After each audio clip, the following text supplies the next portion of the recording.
Annabelle was the focus of a case that famed paranormal investigators Ed and Lorraine Warren took part in during the early 1970s and is highlighted in the book The Demonologist. It has been stated that this is one of the most unusual cases of a possessed object on record. In 1970, a mother purchased an antique Raggedy Ann doll from a hobby store. The doll was a present for her daughter Donna on her birthday. Donna, at the time, was a student in college, preparing to graduate with her nursing degree, and resided in a tiny apartment with her roommate Angie, a nurse as well. Pleased with the doll, Donna placed it on her bed as a decoration and didn't give it a second thought until a few days later. Within that time, both Donna and Angie noticed that there appeared to be something very strange and creepy about the doll. The doll apparently moved on its own, relatively unnoticeable movements at first, like a change in position, but with the passage of time, the movement became more noticeable.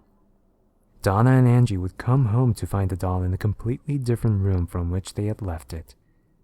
Sometimes the doll would be found cross-legged on the couch with its arms folded. Other times it was found upright, standing on its feet, leaning against a chair in the dining room. Several times Donna, placing the doll on the couch before leaving for work, would return home to find the doll back in the room on the bed with the door closed. The medium. One night, Donna came home to find the doll had moved again. This time, it was on her bed. Donna had come to find that this was typical of the doll, but somehow she knew this time it was different. Something wasn't right. A sense of fear came over her when she inspected the doll and saw what looked like blood drops on the back of its hands and its chest. Seemingly, from nowhere, a red liquid had appeared on the doll.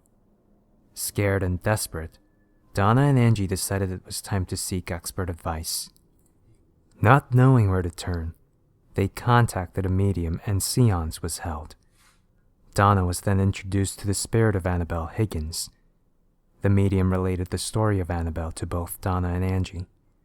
Annabelle was a young girl that resided on the property before the apartments were built. She was a young girl of only 7 years old when her lifeless body was found in the field upon which the apartment complex now stands. The spirit related to the medium felt comfort with Donna and Angie and wanted to stay with them by moving into the doll. Feeling compassion for Annabelle and her story, Donna gave her permission to inhabit the doll and stay. They were to soon find out, however, that Annabelle was not what she seemed. Later that week, Donna saw that the doll, or Annabelle, was ripped and had jagged cuts along her mouth. One night, Donna awoke to some singing like a little girl. She walked into her bathroom to see Angie dead with the words, "Wanna play?" written in the blood of her friend. The doll was never found. Lou was friends with Donna and Angie and had been with them since the day the doll arrived. He had never been fond of the doll, and on several occasions warned Donna that it was evil, saying that she should get rid of it.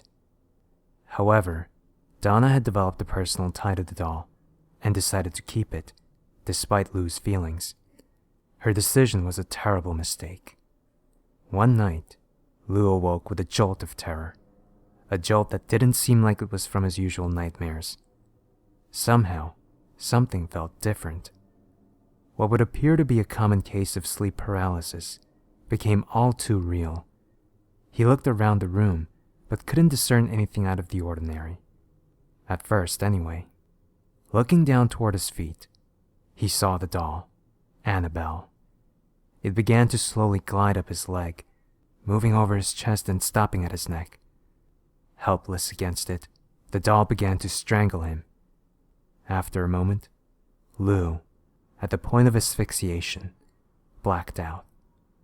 He awoke the next morning, certain it wasn't an ordinary night terror, and was determined to rid himself of that doll and the spirit that possessed it. Preparing for a road trip the next day, Lou and Donna were reading over maps alone in her apartment. The apartment was eerily quiet. The silence was broken when rustling sounds coming from Donna's room aroused fear that someone had broken into the apartment. Lou, determined to figure out what was causing the noise, quietly made his way to the bedroom door. He waited for the noises to stop before entering and turning on the light. The room was empty except for Annabelle, whom was tossed in a corner on the floor. Lou searched the room for signs of forced entry, but nothing was out of place. As he got closer to the doll, he got the distinct impression that somebody was behind him. Spinning around, Lou found that despite his unease, nobody besides himself and the doll were in the room.